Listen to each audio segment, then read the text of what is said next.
I grew up in our ex-common state, so I could understand you without the translation. Not every word, but I'm happy to hear the commitment of you as a Prime Minister of North Macedonia for your transformation, for the reforms, which I agree, they are not only decoration, but they are a tool how to become a member of the EU. So thank you for this, and thank you for hosting this important meeting here in Skopje, and I'm happy to be here for the first time as Commissioner. Before I go to the growth plan, I know that your country is still recovering from a national tragedy and the terrible fire in Kochani. I would like to send my condolences to the families and the loved ones of the victims and to the many injured. Tragedies like Kochani remind us of what is the most important in life. And this is family, friends, communities, and this is people who are helping, and this is solidarity in the European Union and from the European Union towards our candidate countries. And I'm glad to know that so many other Europeans were by your side and helped in past month. And I'm happy that also we agreed that when I will come to a bilateral visit soon to North Macedonia, we will together visit the injured people in Kochani. Today we met here almost a year after for the growth plan leaders meeting to acknowledge the work done and agree on clear steps on how the growth plan will be further reinforced and how the EU accession will hence be accelerated. At the meeting, I passed a clear message: use this window of opportunity.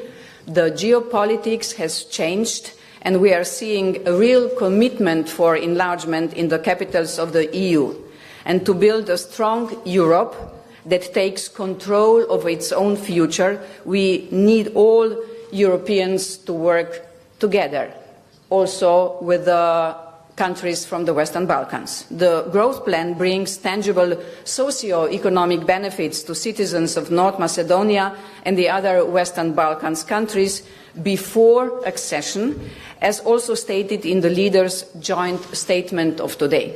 Thus, it is your responsibility to implement it for the benefits of your citizens and businesses, and of course the European Union will help. The growth plan is also an essential part of, we call it, graduate or accelerated integration, where the Commission plans to integrate the region into the single market as well as in the EU's policies on defence, security and preparedness before membership of the EU. At the last Leaders' Summit, we talked about our plans.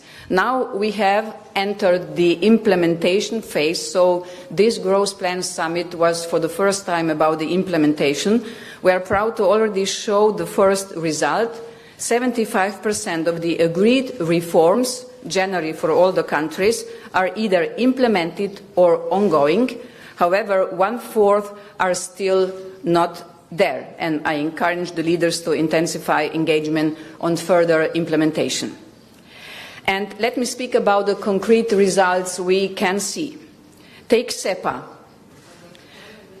It makes payments much easier, so it is about the European payment area. In simple terms, it means that a young entrepreneur, for instance, in Skopje or in Tirana, can receive payments from across Europe as easily as the businesses in Vienna or Madrid. 4 countries from the Western Balkans are on the way. Or take the green lines. We agreed on 11 priority crossing points, and I'm very happy to hear from the leaders that they are fully committed to taking this project forward. We will soon also use the EU's Galileo satellite to track lorries and understand the dynamics at the bottlenecks better. How long, for instance, are the lines? When do they form? Once the green lanes are fully implemented, they will cut border waiting times from 50 to 70%. And this makes a huge difference for businesses and the citizens. And this is why I called on leaders to make progress on this a priority, and they agreed. And more is coming within the framework of the single market highway, which we are now extending to the Western Balkans. What does it mean? We are working with you to identify European supply chains into which your companies will be able to integrate. For example, in pharmaceuticals, we will help you align with our standards so your businesses can be treated equal to those of the member states. And the projects under the Western Balkans investment framework will help you, the countries, build roads and train lines, and they will finance wind and solar parks, and they will help put in place the digital infrastructure to step up the competitiveness of your economies. We were also speaking about the better connections. Congratulations to you, dear Mr. Prime Minister, for the agreement with Bulgaria to work on the Corridor 8.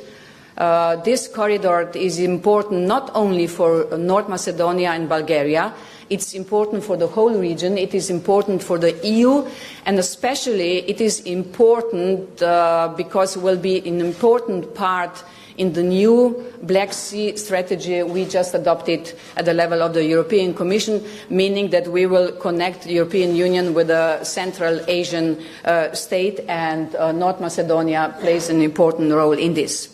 We were also talking about roaming. If we really will work hard, and I understand you leaders are willing to do this, meaning a lot of reforms, changing the legislative process, the legislation, we could have roaming for free for Western Balkan countries from January the 1st, 26. I have found out that we are both very competitive, dear Mr. Prime Minister, and I'm sure that North Macedonia will deliver. And this is huge. It means a lot if your people or people from the European Union will be able to communicate on the phone without additional charges. I think that we can achieve so much together, and together with my team and together with the European delegation here in Skopje. Thank you for all your support, Mr. Ambassador. I'm fully committed to supporting our partners in their endeavours, and it will be crucial that the leaders steer this process politically and also communicate publicly about our common success.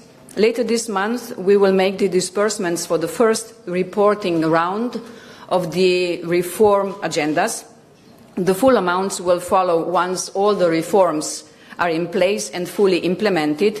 The next reporting round will end in 2 weeks, so we will access those reports as quickly as possible so we can disperse more funding in autumn if conditions are fulfilled.